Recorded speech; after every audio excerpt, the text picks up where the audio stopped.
ನಮಸ್ತೆ ಎಲ್ರಿಗೂ, welcome to Shri home flavours. ಬನ್ನಿ ಇವತ್ತು ತಂಜೂರ್ ಪೇಂಟ್ನ ಯಾವ ರೀತಿ ದೇವಿ ಮುಖವಾಡದ ಮೇಲೆ ಸುಂದರವಾಗಿ ಮಾಡೋದು ಅಂತ ಸ್ಟೆಪ್ ಬೈ ಸ್ಟೆಪ್ನ ನಾನಿಲ್ಲಿ ತೋರಿಸ್ಕೊಡ್ತಾ ಇದ್ದೀನಿ. ನಾನು ಇಷ್ಟು ಬೇಸ್ ಕಲರ್ಗಳ್ನ ನಾನು ತೊಗೊಂಡಿದ್ದೀನಿ.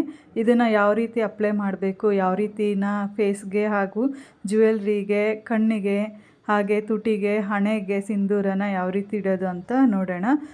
ನಾನು ಪೇಂಟಿಂಗಿಗೆ ಇಲ್ಲಿ ಯೂಸ್ ಮಾಡ್ತಾ ಇರೋದು ಒಂದು ಸ್ಮಾಲ್ ಬ್ರಷು, ಹಾಗೆಯೇ ಇನ್ನೊಂದು ಅದಕ್ಕಿಂತ ಒಂಚೂರು ದೊಡ್ಡದಾಗಿರೋಂತಹ ಪೇಂಟ್ ಬ್ರಷ್ನ ಯೂಸ್ ಮಾಡ್ತಾ ಇದ್ದೀನಿ. ಮೊದಲು ನಾನು ವೈಟ್ ಪೇಂಟಿಂಗ್ ತೊಗೊಂಡು ಅದನ್ನು ದೇವಿ ಮುಖವಾಡಕ್ಕೆಲ್ಲ ಅಪ್ಲೈ ಮಾಡಿಕೊಂಡು ಅದನ್ನು ಒಂದು 10 ಮಿನಿಟ್ಸ್ ಡ್ರೈ ಆಗೋದಕ್ಕೆ ಬಿಡ್ತೀನಿ. ಅದು 10 ಮಿನಿಟ್ಸ್ ಬಿಟ್ಟರೆ ಸಾಕು, ಜಾಸ್ತಿ ನಿಮಿಷ ಏನು ಬಿಡಬೇಕಂತ ಏನಿಲ್ಲ.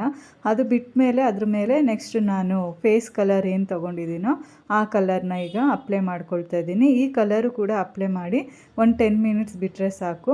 ನಾನು ಕಿವಿಗೆಲ್ಲ ಸ್ವಲ್ಪ ಪೇಂಟ್ ಹಾಕಿಲ್ಲ, ಅದನ್ನು ನಾನು ಲಾಸ್ಟಲ್ಲಿ ಅಪ್ಲೈ ಮಾಡ್ತೀನಿ. ಸೊ ಇದು 10 ಮಿನಿಟ್ಸ್ ಆಗಿದೆ. ಈಗ ಲಿಪ್ಪಿಗೆ ಕೂಡ ನಾನು ಕೆಂಪು ಕಲರ್ ಬಣ್ಣನ ಯೂಸ್ ಮಾಡ್ತಾಯಿದ್ದೀನಿ. ಹಾಗೆಯೇ ಹಣೆಗೆ ಮತ್ತು ಅದ್ರ ಕೆಳಗಡೆ ಒಂದು ಚುಕ್ಕಿ ಥರನೂ ಕೆಂಪು ಬಣ್ಣದಲ್ಲಿ ನಾನು ಯೂಸ್ ಮಾಡ್ತಾಯಿದ್ದೀನಿ. ತುಟಿಗೆ ಸ್ವಲ್ಪ ಕೆಂಪು ಬಣ್ಣನ ನೋಡಿ ನಿಧಾನವಾಗಿ ಅಪ್ಲೈ ಮಾಡ್ಕೊಳ್ಳೋಣ. ಆ ಕಡೆ ಈ ಕಡೆ ಸ್ಪ್ರೆಡ್ ಆದರೂ ಅದು ತುಟಿ ಶೇಪು ಹೊಟ್ಟೋಗ್ಬಿಡುತ್ತೆ. ಸೊ ನೋಡಿ ಎಷ್ಟು ಪರ್ಫೆಕ್ಟಾಗಿ ಶೇಪ್ ಬಂದಿದೆ ಅಂತ.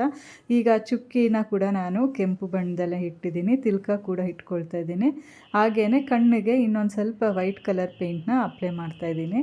ಸೊ ಈಗ ಈ ಥರ ಕಾಣಿಸ್ತಾ ಇದೆ. ನೆಕ್ಸ್ಟ್ ನಾನಿಲ್ಲಿ ಬ್ಲ್ಯಾಕ್ ಕಲರ್ ಪೇಂಟ್ನ ತೊಗೊಳ್ತಾ ಇದ್ದೀನಿ. ತೊಗೊಂಡು ಅದು ದೇವಿ ಮುಖವಾಡದ ಹುಬ್ಬಿರುತ್ತಲ್ಲ, ಹುಬ್ಬಿನ ಭಾಗಕ್ಕೆ ಈಗ ನಾನಿಲ್ಲಿ ಪೇಂಟ್ ಮಾಡ್ತಾಯಿದ್ದೀನಿ. ಹುಬ್ಬಿನ ಭಾಗಕ್ಕೆ ಪೇಂಟ್ ಆದಮೇಲೆ ನೆಕ್ಸ್ಟು ನಾನು ಕಣ್ಣಿನ ಭಾಗಕ್ಕೆ ಕೂಡ ನಾನು ಪೇಂಟ್ ಮಾಡ್ತಾಯಿದ್ದೀನಿ.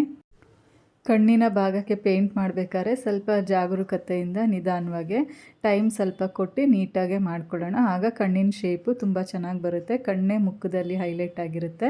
ನಾನಿಲ್ಲಿ ಶೈನಿಂಗ್ ಪೌಡರು ಸಿಗುತ್ತೆ ಎಲ್ಲ ಸ್ಟೇಷನರಿ ಶಾಪಲ್ಲೂ. ನಾನು ನೆಕ್ಲೆಸ್ಸು ಮತ್ತು ಕಿರೀಟಗೆ ಆ ಶೈನಿಂಗ್ ಪೌಡರ್ನ ಸ್ವಲ್ಪ ಅದ್ರ ಲಿಕ್ವಿಡ್ ಜೊತೆಗೆ ಮಿಕ್ಸ್ ಮಾಡಿ ಕಿರೀಟ ಮತ್ತು ನೆಕ್ಲೆಸ್ಗೆ ಅಪ್ಲೈ ಮಾಡ್ತಾಯಿದ್ದೀನಿ. ಈ ಗೋಲ್ಡು ಟಚ್ ಕೊಡೋದ್ರಿಂದ ದೇವಿ ಮುಖವಾಡ ತುಂಬ ಚೆನ್ನಾಗಿ ಕಾಣುತ್ತೆ.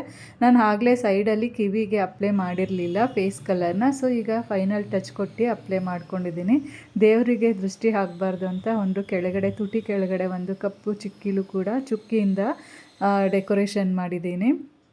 ನೋಡಿ ದೇವಿ ಮುಖವಾಡ ಎಷ್ಟು ಕ್ಯೂಟಾಗೆ ಬಂದಿದೆ ಅಂತ. ನೀವು ಕೂಡ ಮನೇಲೇ ಈ ಸಿಂಪಲ್ ಮೆಥಡ್ನ ಫಾಲೋ ಮಾಡಿ. ನಾನು ಕಿರೀಟದ ಕೆಳಗಡೆ ಕೂದಲು ಥರ ಕಾಣಿದ್ರೆ ತುಂಬ ಚೆನ್ನಾಗಿ ಕಾಣಿಸುತ್ತೆ, ಮುಖ ಅಟ್ರಾಕ್ಷನಾಗಿ ಬರುತ್ತೆ ಅಂತ ಆ ಕೆಳಗಡೆ ನೋಡಿ ನಾನು ಆ ಬ್ಲ್ಯಾಕ್ ಕಲರ್ ಪೇಂಟಲ್ಲಿ ನಾನು ಮಾಡಿದ್ದೀನಿ. ನೀವು ಕೂಡ ಮನೆಯಲ್ಲಿ ಈ ಥರ ಲಕ್ಷ್ಮೀ ಮುಖವಾಡನ ಪೇಂಟ್ ಮಾಡಿ. ಹಾಗೆಯೇ ಜ್ಯುವೆಲ್ರಿ ಸೆಟ್ ಕೂಡ ನಾನು ಯಾವ ರೀತಿ ಸ್ಟಿಕ್ ಮಾಡೋದು ಅಂತಲೂ ಸಹ ನಾನು ನಿಮಗೆ ತೋರಿಸ್ಕೊಡ್ತೀನಿ. ನೆಕ್ಸ್ಟ್ ವಿಡಿಯೋದಲ್ಲಿ ಸಿಗೋಣ. ಯಾರು ನನ್ನ ಚಾನಲ್ನ ಸಬ್ಸ್ಕ್ರೈಬ್ ಆಗಿಲ್ವೋ ದಯವಿಟ್ಟು ಸಬ್ಸ್ಕ್ರೈಬ್ ಮಾಡಿ. ನೆಕ್ಸ್ಟು ಫ್ರೈಡೇ ಬರೋರು ಈ ರೀತಿ ಮನೇಲೇ ಲಕ್ಷ್ಮೀ ಮುಖವಾಡನ ನೀವೇ ಡೆಕೋರೇಷನ್ ಮಾಡಿ ಇಡಿ, ನಿಮಗೆ ತುಂಬ ಸಂತೋಷ ಆಗುತ್ತೆ. ಹಾಗೆಯೇ ನನ್ನ ಯೂಟ್ಯೂಬ್ ಚಾನಲಲ್ಲಿ ದೇವಿಗೆ ದರ್ಬಾರ್ ಸ್ಟೈಲ್ ಸ್ಯಾರಿನ ಯಾವ ರೀತಿ ಉಡ್ಸೋದು ಅಂತಲೂ ಕೂಡ ನಾನು ವಿಡಿಯೋ ಸ್ಟೆಪ್ ಬೈ ಸ್ಟೆಪ್ ಆಗಿ ತೋರಿಸಿದ್ದೀನಿ. ಈ ವಿಡಿಯೋ ನಿಮ್ಗೆ ಇಷ್ಟ ಆಗಿದ್ರೆ ನಿಮ್ಮ ಫ್ರೆಂಡ್ಸ್ ಮತ್ತು ಫ್ಯಾಮಿಲಿಗೂ ಕೂಡ ಶೇರ್ ಮಾಡಿ, ಅವ್ರಿಗೂ ಯೂಸ್ ಆಗುತ್ತೆ. Thank you for watching. ನನ್ನ ಚಾನಲ್ನ ಸಬ್ಸ್ಕ್ರೈಬ್ ಮಾಡಿ, ಫಾಲೋ ಮಾಡಿ, ಸಪೋರ್ಟ್ ಮಾಡಿ.